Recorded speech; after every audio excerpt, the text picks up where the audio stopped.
This is It's an Inside Job, and I'm your host, Jason Lim. This is the show where we explore the stories, strategies, and science behind growing resilience, nurturing well-being, and leading with intent.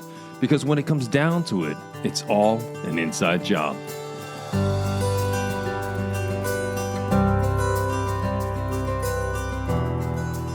Well, welcome back, and thank you for joining me at the top of a fresh new week. So now let's begin by priming your mind. Have you ever wondered what really drives innovation, not just in business, but in yourself? What if creativity, leadership, and resilience weren't just traits, but practices we could actually train in our brains? Well, to unpack this and to learn more about it, I'm joined by the extraordinary guest, Dr. Chika Stacy Oriuwa. She's a Canadian physician, award-winning author, and a nationally ranked spoken word poet. She made history as the first Black woman to be named sole valedictorian at the University of Toronto's Faculty of Medicine. A first-generation Nigerian Canadian, she's become a powerful voice for mental health, equity, and systematic change in healthcare. She's currently completing her psychiatry residency with a focus on neuropsychiatry and just released her memoir, Unlike the Rest, A Doctor's Story. In our conversation today, we cover a lot in a short time. How curiosity sparks dopamine in the brain and drives innovation. Why compassionate leadership isn't just good practice, but neurobiologically essential. And how high-functioning teams aren't built on pressure, but on psychological safety and trust. She also opens up about embracing humanity over perfection and the importance of creating space for vulnerability, even in the most high-achieving environments. Maybe you're a leader looking to elevate your impact, maybe a parent trying to raise emotionally resilient kids, or just someone curious about how your brain supports or sabotages your best efforts. Well, I think in this conversation there is something for you. So without further ado, let's slip into the stream and meet Dr. Chika Stacy Oriuwa. Well, welcome back, everyone, to It's an Inside Job. Today, we're diving into what really means to lead with resilience in a world that is constantly shifting. We'll explore the neuroscience of leadership, how innovation starts with human connection, and why emotional intelligence is more critical than ever at home, at work, and in the age of accelerating technology. To help us unpack all of this is Dr. Chika Oriuwa, a physician, speaker, and advocate whose story blends science, compassion, and lived experience. Chika, welcome to the show. Thank you so much for having me. Could we kick off by you introducing who you are and what you do? Absolutely. So my name's Dr. Chika Oriuwa. I am a mother of two toddlers, a 3-year-old boy and a 2-year-old girl, and I am a resident psychiatrist. So I'm in the middle of my training, and it is my goal to do a fellowship, actually to do 2 fellowships, one in neuropsychiatry, also known as brain medicine, and the second in forensics. And so I have a real passion with looking at that intersection, like that forensic neuropsychiatry lens. And I am a poet, a writer, an artist, a performer, truly a creative in every sense of the word. I've been performing and writing poetry since elementary school, and I just recently released my first book, a memoir entitled Unlike the Rest, A Doctor's Story, and that was released with HarperCollins back in 2024. So my journey is one that has been quite an interesting and I guess you could say a singular narrative, but I definitely do believe that it touches on this ubiquitous notion of belonging and that yearning for connection. And I want to explore that today with you, both as an author, a poet, a doctor. You are, in a sense, a Renaissance woman. You've dipped your finger in many different areas and disciplines. And Yes. today, what I'd like to do is maybe touch on that confluence between neuroscience, leadership, and that could be self-leadership, the sense of belonging, and resilience. And I'd just like to open up to you. Where would you like to begin? That's a great question. I would say that I guess I am always most fascinated by the neuroscience behind leadership for sure, but I also think a great touch point would be this idea of what does it actually mean to be genuinely disconnected, and maybe even, the inverse of that, what does it mean to be disconnected, and as leaders, how is it that we are able to tap into that meaningful connection in order to properly lead? You've been on a road trip, per se, over the past few weeks, if not months, speaking to this. Mhm. Perhaps we could start there because I found in our pre-interview that I found it very engaging just in our short meeting what you touched upon in that keynote. Where would you like to start there? Because I think that was a very interesting entry point into this confluence we want to cover today. Absolutely. So I would love to start with maybe mapping out what exactly my new keynote touches on, which is the innovation blueprint. And it's a very simple framework for how it is that we can unlock the full potential of our mind, leadership, as well as our collective genius. And it really is a roadmap for those we love and those we lead. And it's three simple steps, really. The first of which is that in order for us to truly create meaningful innovation through leadership, we first must prime our own minds to be innovative. So, leveraging that power of neuroscience. The second step is igniting the same potential in those that we lead.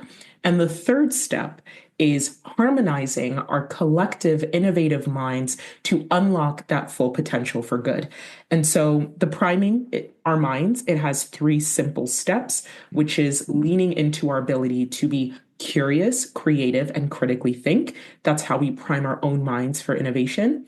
Then, as leaders, in order for us to ignite that same innovative potential in those we lead, whether it's a corporate world or in the community or even in our homes, we need to be compassionate and authentic leaders in order to ignite that same potential for others. And then lastly, we need, as leaders, we need to harmonize our collective efforts through creating psychologically safe spaces where people not only feel welcome, but encouraged to share their unconventional thoughts, their full creativity, to collaborate fearlessly, to learn how to take smart but necessary risks. This is what is going to create an environment where we can be collectively innovative, because the greatest threats that we face as a society, as humanity, are going to rely upon us being collectively innovative, not just our individual capacity for innovation. Let's start there. In a world that we've entered that is more complex, more chaotic, more challenging, and so much change coming at us at on so many different levels, I think the ability to lead others starts with, I think, step one, priming our own minds, leading ourselves. You've talked about sort of curiosity and critical thinking. Could we open that up and talk a little more detail? Because what I like to do in all these episodes I have with people of your caliber is to talk broad, but to bring it down to its essence, some skills that our listeners can use 5 minutes after our conversation, Chika. Absolutely. And what I love about this new keynote is that I provide actionable skills that are innate to us. We just need to lean into what is already within our grasp, within our capacity, and things that our brains are designed to do, which is what I love about this keynote, because I'm not asking you to climb Mount Everest or to, create, how to split the atom or anything like that. What I'm asking them to do is very quite accessible. And so if we start with this idea of, okay, let's prime our minds, that's the first pillar. We want to look at the curiosity. So when we're looking at neuroscience, there's a particular circuit known as the default mode network.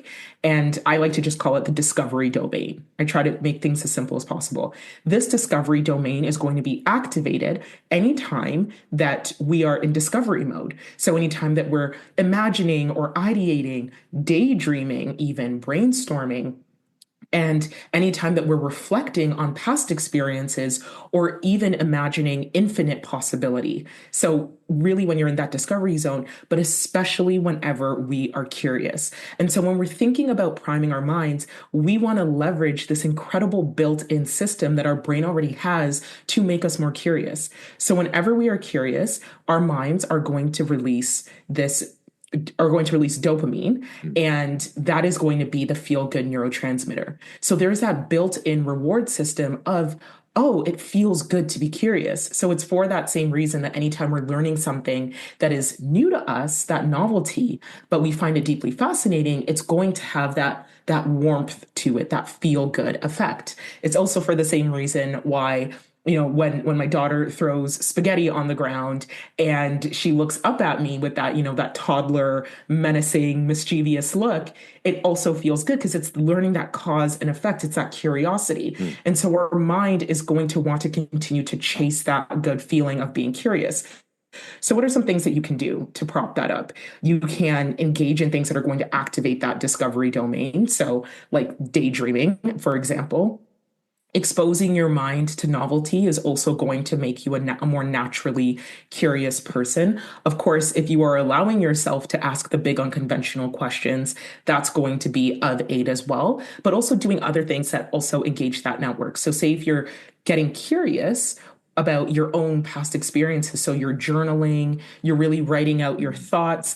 I find that the more curious we become about ourselves, then the more curious we become about the world, right? So again, I think that the key component here, just to make it very simple, if there's one thing I would recommend, is to push yourself outside of the comfort zone and embrace that novelty. So whether it's trying new foods or listening to music that you might not have listened to before, or going and watching a film or listening to a podcast that wouldn't originally pique your interest, but you're going to just put yourself slightly outside of that comfort zone and allow your mind to have these new novel inputs, and just see how it is that your mind is going to really embrace that curiosity, that natural discovery, and really lean into that. So that's one. When it comes to curiosity, that's like some of the ways that you can do that.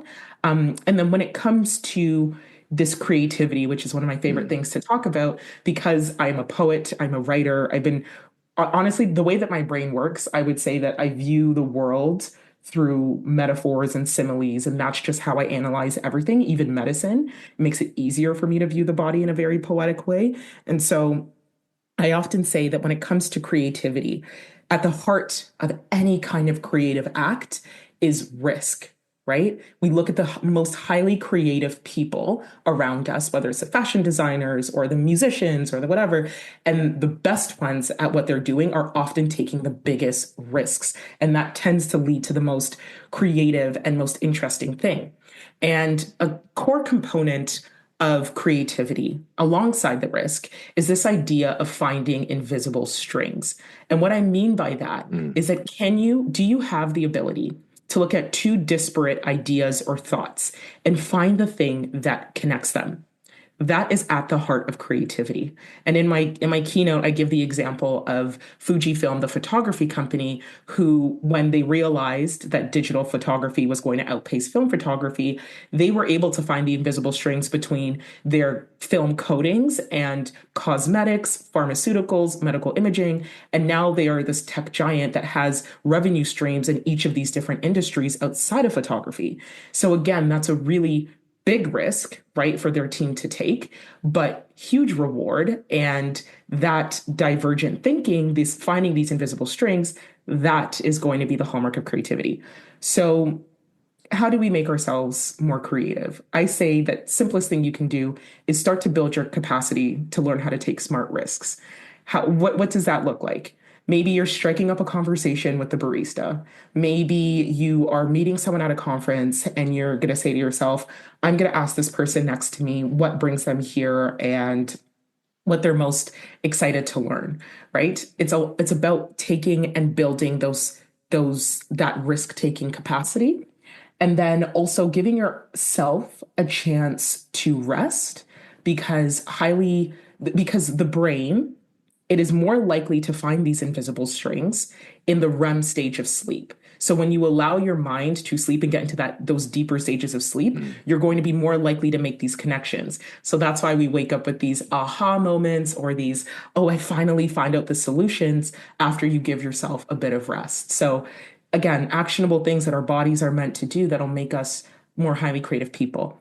Can I'll I just pause there. jump in there Sorry for a about second? going. Yeah, I'm going off and off. No, So no, no, please. no. I think I have a couple of questions. It's fascinating. I just need to rewind a little. So the Yes, of creativity, course. just because consciously we can only focus really on one thing at a time. The brain, at Yes. least from what I understand, we can focus on one thing at a time.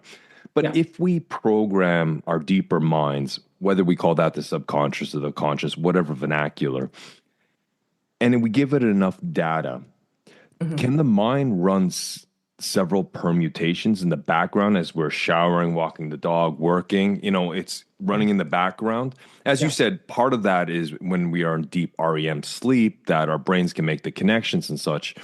Mhm. But understanding creativity, is it sometimes just, we want to answer a question, but we don't know how to do it. But we give our brains enough data to kind of work with, and then we go off with our day doing other things. Can Mhm. the brain process multiple things at the same time, sort of in the unconscious, from your perspective? That is my understanding. I don't want to misspeak, but my Mm, understanding is that absolutely when we give ourselves a chance to kind of step back, so this idea of like letting your mind wander, going and, going for a walk outside and just kind of letting your mm, mind percolate on things. We also have this idea of people who have, I get my best ideas in the shower. Like, why is that the thing? Is because you're in such a relaxed state and you're allowing the mind to make the connections between all the different things that it's processing, right? Like the brain has such an incredible capacity mm, that it will be doing that heavy lifting for you when you give yourself, ironically, the chance to step away from that intense focusing, that intense, strategizing and trying to do that difficult cognitive work. So, it does not have to be REM sleep by any means, but giving yourself a chance to just relax mm. is going to really, really help your ability to find those beautiful connections. So it's for that same reason that, anytime that you are studying, and I know this from all of the studying that I did in medical school, but anytime that you are studying for an exam, it's not helpful for your mind to sit there and be trying to absorb all of this information for hours and hours and hours. You'll actually retain the information, consolidate the information better, and have a better dexterity around the information Mm. if you give yourself those structured breaks. And it's for that reason that I never stayed up ever before a medical school exam. I never pulled an all-nighter because I needed to give my mind that chance to consolidate Mm. all of the information that I was, taking in before a medical school exam. And so rest is going to be so imperative when it comes to our ability to function at a very high cognitive level, especially as leaders when we're tasked with making really critical and often, time sensitive decisions. And so the default mode network, the default would suggest, or at least thinking that that's sort of the automatic state of the brain. So when we are on idle or daydreaming or out for a walk, focusing on other things, that's a network that lights up in our brain, which is the sort of innate curiosity and creativity when we're in that state. Is that what I Absolutely. understand? Yeah. Okay. Yeah, yeah. So the creativity, the interesting thing about it is that there is a super function. I would say like there's a super connectivity Mm. between the two primary networks in the brain that I really talk on in my keynote. And the second one I didn't quite have a chance to get to yet, but it's tied to that critical thinking, which is that Okay. executive control network. It has a strong predominance in the prefrontal cortex. So, higher order thinking, executive function, all of our strategizing, focusing, analyzing, it goes on in the prefrontal cortex. So highly creative individuals, they have this strong connection between the discovery domain, so the default mode network, and what I like to call the decision domain, that Mm. executive control network. So they are able to toggle between ideating very largely, embracing novelty, and also executing with precision and clarity. So that's why you see that, highly creative individuals, yes, it looks like something that is brazen and daring, but it often works. Right? Like Mm. people just think, oh, like that makes sense, but it's so creative. Whereas if you have an idea that is like wildly imaginative, but you can't execute on it, then that is not necessarily a hallmark of great creativity. So that would be kind of the distinction that's there. Yeah, so the discovery mode, as you've articulated, that is the default mode network. That's when we're kind of on automatic. We could be daydreaming, we Yeah. could be, and Yep. that's where that can automatically trigger our curiosity. But the other Mhm. network you're talking about was the decision domain, where the prefrontal cortex, the PFC, our higher thinking, the Yep. domain for our executive abilities. So Yes. both of these networks, either one is on and the other is off, not off, but it's dampened. It's sort of, you can't have both running at the same time at the same level, or is it sort of a seesaw type of? That's a great question that I don't want to speak out of turn and say Sure, like I know sure. exactly that It's answer. my own curiosity going off here. Yeah, and I would say that because highly creative individuals have that strong functional connectivity between the two, I Hmm. don't think I don't think that it is, either you're either in one domain or you're in another domain. Okay. I wouldn't necessarily say that to be accurate because I also think our brain has the capacity to be engaged in different ways at different times. Sure. But again, I don't want to misspeak. And I think, the beauty of doing this research is also recognizing the limitations of my own knowledge and, Hmm. appreciating that I have so much to learn from the neuroscientists and the researchers who like this is their area of expertise. This is their domain. And I'm coming in with a master's in innovation and leadership and with a medical degree and completing my residency in psychiatry, and yet I still bow to others who I'm sure have done like significant years of research in this one particular area. And what I have done is expose myself to as much of the research as I can regarding it, but I think, in order to practice what is a necessary component of my blueprint, which when it comes to critical thinking, how do we improve our critical thinking? We embrace our intellectual humility. We recognize the bounds of our knowledge. We remain insatiably hungry to learn, and we look to those who have knowledge in ways that we don't, and we don't pretend to know it all because that's one of the most um, dangerous things I think you can do as a great thinker, but also as a doctor. And so, embracing that humility is something that I really do try to practice. Creativity, as you said, it was about finding those invisible strings. It's finding the connection between two things that are quietly different, like a bell and banana. What are the Yeah, similarities per se, right? And yeah, so that would, for me, that's kind of divergent thinking, where you can play with yes, all sorts of ideas. You're not killing any ideas. You're just divergent. yeah, But then the critical thinking, the PFC, what you call it, decision domain, that's more of the convergent thinking, maybe, yes. where we can ask more critical questions. Could you kindly elaborate on critical thinking and some skills we can use to converge on looking at some of the ideas we've had? Absolutely. And that's the beauty of, I think, when we're thinking about how it is that we can make our minds more innovative, we do need to have that flexibility in our thinking, right? We need to have that divergent thinking, finding those invisible strings. But then the next step to that, in order to create real impact, you have to strategically vet things. You have to, critically analyze things, and that does engage the prefrontal cortex. So in my keynote, I give it, very two very simple steps. The first Mm, of which I've already talked about, which is this idea of intellectual humility. So a true hallmark of intellect is one's own ability to challenge their own assumptions and biases. Because I think that and we often see this, especially in our world that's highly polarized, when we get too deeply cemented into one way of thinking, mm. and we don't have the ability to receive new information and potentially change our ideas, right? So that's known as cognitive rigidity. So if you have that cognitive rigidity because you are unwilling to question your own biases or assumptions, you're unwilling to do this, you will make more mistakes. You will be less critical of a thinker because you're not willing to deeply analyze things properly. And so having that intellectual humility also allows you, again, to expose yourself to novelty. So that's something that I often say, if you want to make yourself a critical thinker, are you willing to engage in discourse with someone who might not have the exact same perspective on the world Mm. as you do? And it's a very, very difficult thing to sit outside of our comfort zones, right? But it's so necessary when it comes to learning how to challenge your own assumptions and biases. And that's a skill that we learn a lot in medical school, right? When it comes to how is it that we become better critical thinkers, which is at the heart of what medical training teaches you. Yes, you get a lot of information, but what they're really treating you how to do is to think like a doctor, which means you're given the set of information.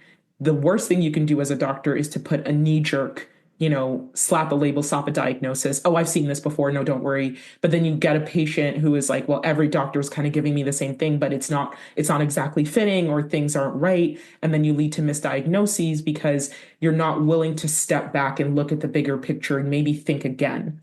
So that is a key hallmark of critical thinking. The other component to that is this idea of intellectual dexterity, which is, do you have the capacity to take a concept, break it down into its constituents, really understand the nuances of it, and then distill it down to different levels. So, Einstein says that you're a genius if you have the ability to explain something to a 6-year-old, right? So it's that same idea of, can you explain your concept or your reasoning to a kindergartner, to a high schooler, to a graduate student, and then to a PhD level student? So changing your audience and your demographic and how it is that you distill and anchor that information is going to be a direct reflection of the critical way in which you've analyzed it. And so that's something that, of course, is not as easily accessible as just like walking around and daydreaming, but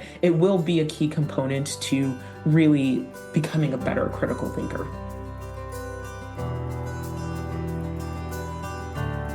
In the first part of our conversation, Chika introduced the Innovation Blueprint, a framework with 3 steps: priming the mind for innovation through curiosity, creativity, and critical thinking, and then igniting those traits in others through compassionate leadership, and then finally, harmonizing collective efforts in psychological safe environments. We explored how the brain supports curiosity and creativity.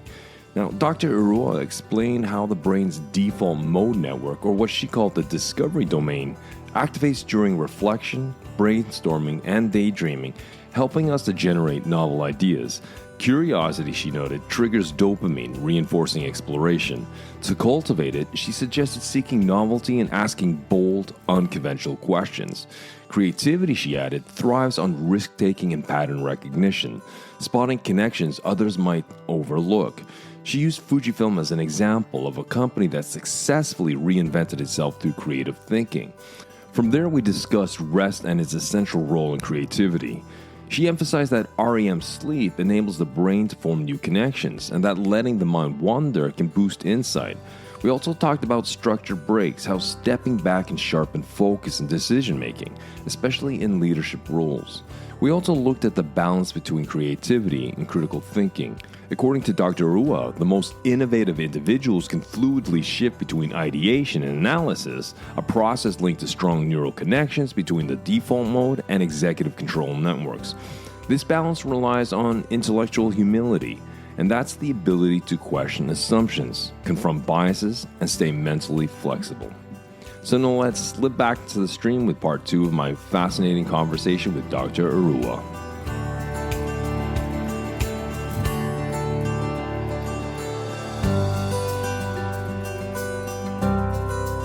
Prime your own mind for innovation. Great, done that, amazing. Now let's ignite this capacity in others. And it's really quite simple. In my keynote, I do break it down a little bit more, but it's really quite simple. So I use this example. Picture this. There's someone who had stayed up all night, rehearsing and preparing for this really important career-defining presentation to a room full of executives.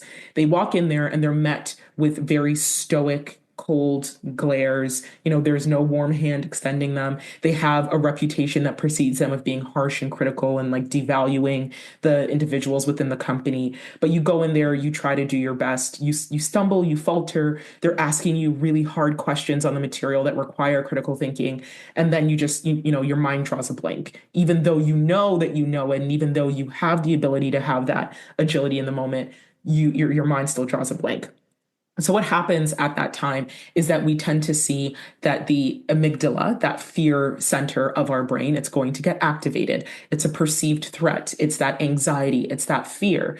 And whenever that happens, we have that increase in stress. So that cortisol is going to rise within our body.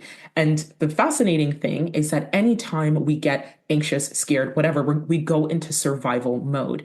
And what happens is that instead of using our super evolved, great, innovative networks that often preside at the forefront of the brain, right? The part that is most evolved, we're going to shrink back into our primitive survival mode. So that is going to be, the amygdala, that's where that lives. So it shuts off our access to the beautiful networks that are needed for innovation or just needed for critical thinking or needed for, anything that involves that higher order thinking.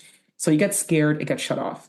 Now imagine if you had entered into that room and instead of cold, hard glares, you are met with a kindness, a warmth. Maybe, they're still firm, but they're known for being kind. And they extend a warm hand. They say, we're really excited to hear your presentation. We hope you do well.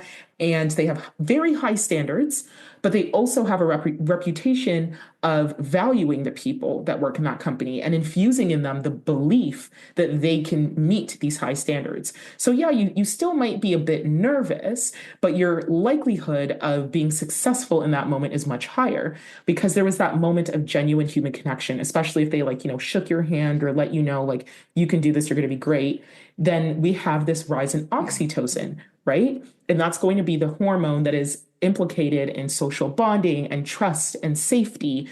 So it's going to be that feel good hormone that we also get when we cuddle babies or hug a puppy. It's that, again, that feel good. And that is going to calm the chaos of our mind, give us that mental clarity in that space so that we can access our discovery domain. We can access our creativity, our critical thinking. So truly a great leader will have the ability to be authentic and compassionate because that is what is going to calm the chaos of anyone's mind and allow them to ignite that potential for innovation.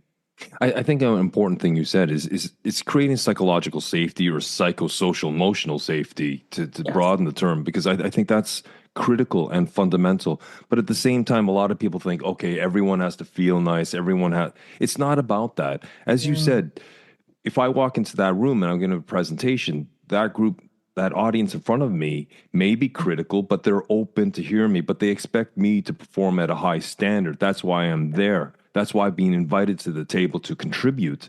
And so Mhm. it's not about me, about them giving everything to me to be so No, flexible, but I have to no. meet certain standards. So it means having hard conversations as well Yes, as supportive conversations. Is that what I understand, Chica?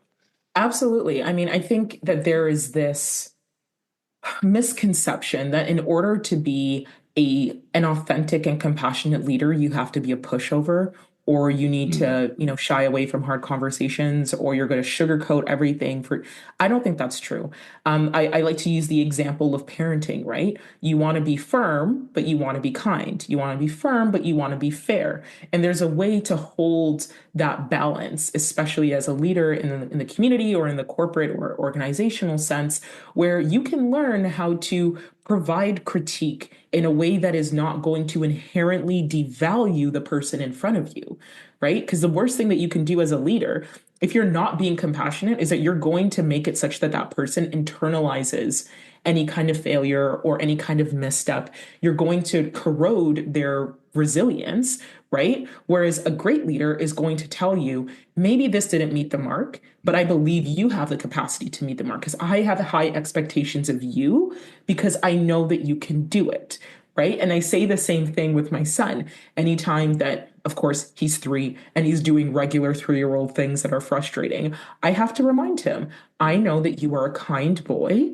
And so I expect you to behave in a kind way. And the way that you're behaving right now is not acceptable. So it's that same idea of you can still be kind and you can still be a great leader and you can still deliver and execute in the ways that are necessary.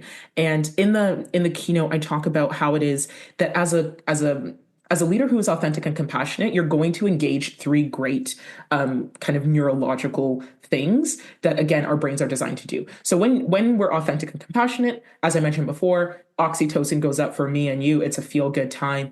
It's great. The second thing is that authentic and compassionate leaders are better able to access their prefrontal cortex, which means that they will make smarter and stronger and better decisions under pressure when you're authentic and compassionate towards everyone, but especially towards yourself. And then the last bit is that it activates mirror neurons. So if I'm being super authentic and compassionate, then you, Jason, just by witnessing what I am doing, your mirror neurons will be activated such that you are subconsciously going to begin to emulate that authenticity and that compassion. This is how you create a contagion of authenticity and compassion, but also this contagion of psychological safety and kindness. And that's how you create a deeply connected environment, whether it's at home or whether it's at work. Whereas the opposite or the inverse is true. If I am leading through intimidation and fear and threatening as a leader, then everyone's kind of, networks, everyone's going to operate in that self-survival mode. It's going to corrode the connection that could inherently be there. You're going to be less trusting of those around you because we're all operating from that position of fear. So there are things that you can do as a leader that are simple to show that authenticity, to show that compassion without compromising on, your priorities or your goals or your needs. Well said. I'm in and out of organizations all the time, and you can see those organizations that speak to authenticity, that speak to compassion, psychological safety, but at the same time, there's a certain set of expectations that need to be met. And people are willing to have those hard conversations, but at the same time support people. And then you can see it go from top down. It just infects everyone. This emotional contagion you speak to, mirror neurons. Yeah. But at the same time, you can see other organizations that are very transactional, just that are very profit driven. That emotional contagion or that contagion, that affects all levels of leadership. And as you said, people move into the self-preservation mode. I need to protect me and my own. This is when you get silo mentality from my experience, and you lose part of the picture. It becomes very tribal, very competitive when you're trying to work as an organization towards something. Just because of time, the third point is to sort of the collective innovative, the collective intelligence. Could we drop into that? Yeah, I think the beautiful part of this is that so much of what we've been talking to really just lends itself beautifully to this third idea of harmonizing. We want to harmonize. And it's very simple when it comes to how, as leaders, can we harmonize, right? We want to foster a culture where people feel safe enough to collaborate boldly and experiment boldly with one another, right? The more that we are able to have and find these invisible strings between my way of thinking and your way of thinking, the greater our collective potential for innovation is going to be. But if you create, as you mentioned, if you create an environment where people feel this self-preservation, this idea of I'm only going to watch my back and I'm only going to keep my great ideas to myself and I'm only going to help myself, then you are going to completely, again, corrode the possibility that real connection can be forged where someone can say, I trust you enough to work with you on this thing so that our synergy can create something bigger than what either of us can accomplish individually. So again, an environment where you're having this harmonized, innovative thinking, it needs to be an environment based on trust. Because also, another component of this idea of collaboration is this understanding inherently of this intellectual humility. There is a possibility, a great possibility, that you know something that I don't, or you know something different. And so let us work together so that my knowledge gaps can be filled by yours and vice versa. But that's only going to be possible if you make it such an environment where it's okay to not know everything, right? And I come from an educational environment where in certain areas, it is not okay to not know everything, right? If we're getting asked by our preceptors in medicine known as pimping, if you're getting questions that are pimped, you're getting pimped on questions and you don't know it in front of the entire group, some preceptors can make you feel very foolish. And I have seen it It is so toxic. It makes you terrified of not knowing anything. It'll make you more likely to make up something on the spot or to make, to have errors because you're not willing to admit when you don't know something. That kind of environment also makes it very hard to collaborate with other people because you're operating in a mindset that not only do I know everything, but I need to know everything. So therefore I don't need to learn anything from anyone. So again, you want to create this environment where it's okay to be wrong. It is okay to fail, that people know that even if you do fail, amazing. That's on the path towards, success and innovation. And that just because you fail does not mean that you're a failure, right? And, I think key to being a leader is also having the ability to understand your own individual value sets, understanding the values of the individuals that you're leading, but also identifying that unifying value, that unifying mission. And every organization tends to have a mission, right? Yes. But an effective leader will appropriately articulate and evangelize that mission. They will say, this is where we're going. This is how we're going to get there. But they will also articulate why we are going to get there. And in order to do that, you need to have an understanding of the collective value system of an organization or of a family. So again, that is, having exemplary communication skills. That is understanding the humanity of those that you lead, which as a leader, that means you have to get curious about the people that you're leading. Do you know who's in your organization beyond their name and their job title? Do you understand what it is that they bring to the table?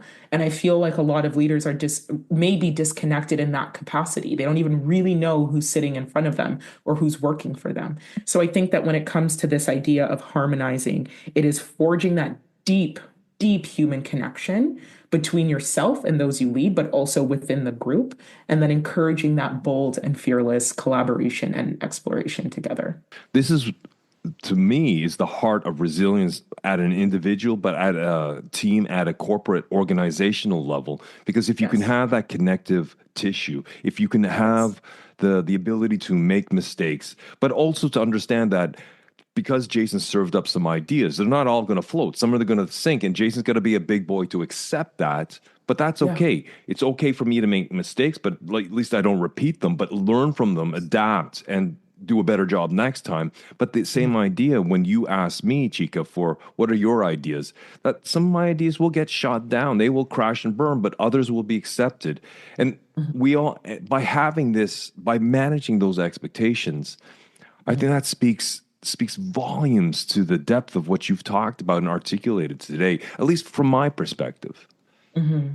Yeah, I completely agree, right? And I think that the only way that we can create an environment where you would feel okay enough to put all of your ideas forward, knowing that half of them might not be amazing, but that the other half might be great. You only need one idea, right? If it's that one idea that changes, the world or changes the company, changes the trajectory, that would have only been possible for you to reach that critical mass of ideas if someone gave you the space and grace to fail or to not know or to, be wrong. There is nothing wrong with that. That is what makes us deeply human. And I think that at the heart of my presentation is that I want to encourage people to be deeply connected and deeply human. And that is why I am on this, I wouldn't call it a crusade, but I am very much on my own personal journey where I am extremely candid about some of the really, traumatic things that I have lived through that used to bring me a lot of shame, like my own experiences with disordered eating. And I actually was just on the news yesterday, will be on the news again next week, talking about disordered eating for Mental Health Awareness Month. And why am I doing this? Because I am a doctor and I have, several degrees, and I graduated as valedictorian of my medical school class. And at the same time, I struggled with disordered eating in my first year of medical school, and I was very, very sick. And people need to understand that I am still a human. It does not matter how many awards I have. It doesn't matter how many accolades I've accrued. It doesn't matter if I have a Barbie. Like, none of that really matters because at my core, I am still human. I am still fallible. I will make mistakes. And I make that clear to my kids as well, that I do believe that I've achieved incredible things, but I am still human. And if I ever lose that perception of myself, then that is where I think all of my creative magic and all of my own personal genius, my own brilliance, that will begin to fall away if I think I am beyond all of these things. Well, thank you very much for sharing that, Chika. Is there any last thoughts you would like to leave our listeners before we call it a conversation? Yes, I would like to say to them the Winnie the Pooh quote, which is, I believe it's a conversation where they say, well, what if I fall? And the response is, my darling, what if you fly?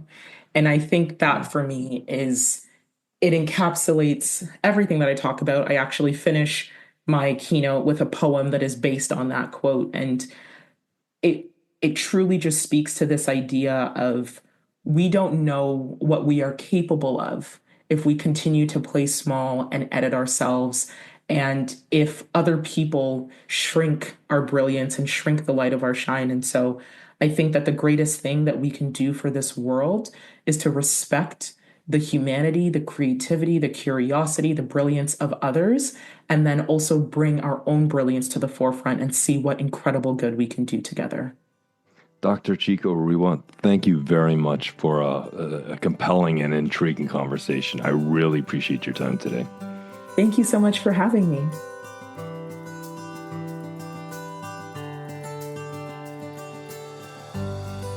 As we wrap up this conversation, Dr. Oriuwa brought the science of leadership into sharp emotional focus. She explained cold, critical leadership, especially in high-stress environments, well, how that can activate the amygdala, triggering fear and shutting down creativity. In contrast, warm and supportive leaders help release oxytocin, promoting trust, clarity, and social connection. This emphasizes that leadership isn't just about driving results or meeting deadlines. It's about shaping the brain states of those we lead. We also explored the neurological benefits of authentic leadership. She explained how compassion and high standards aren't mutually exclusive. In fact, when leaders lead with both authenticity and care, well, they unlock better decision-making through the prefrontal cortex and foster environments rich in psychological safety through mirror neurons and oxytocin. I've seen this firsthand, how organizations that prioritize humanity and accountability outperform those driven by fear or competition. We close by reflecting on what it really takes to lead for innovation. Dr. Oriuwa emphasized that trust, humility, and a willingness to embrace failure are non-negotiables for collective problem solving. When people feel safe to bring their full selves to the table, well, creativity and resilience follow. And perhaps most poignantly, she reminded us that even in high-achieving environments, we must make space for our own humanity. She shared her personal story with vulnerability and grace, encouraging us all to honor our brilliance, flaws and all, and to nurture emotional resilience, not just in ourselves, but in the next generation. My conversation with Dr. Oriuwa left me with a deep sense of what's possible when we lead from the inside out, where neuroscience meets compassion, and where resilience starts with how we treat ourselves and each other. Chika, I just want to send you a personal thank you for sharing your time and your knowledge with us today. It was a fascinating conversation. I hope one day I'll be able to sit in the audience and hear your keynote. Well, folks, that brings us to a tail end of another conversation. Until next time, keep well, keep strong, and we'll speak soon.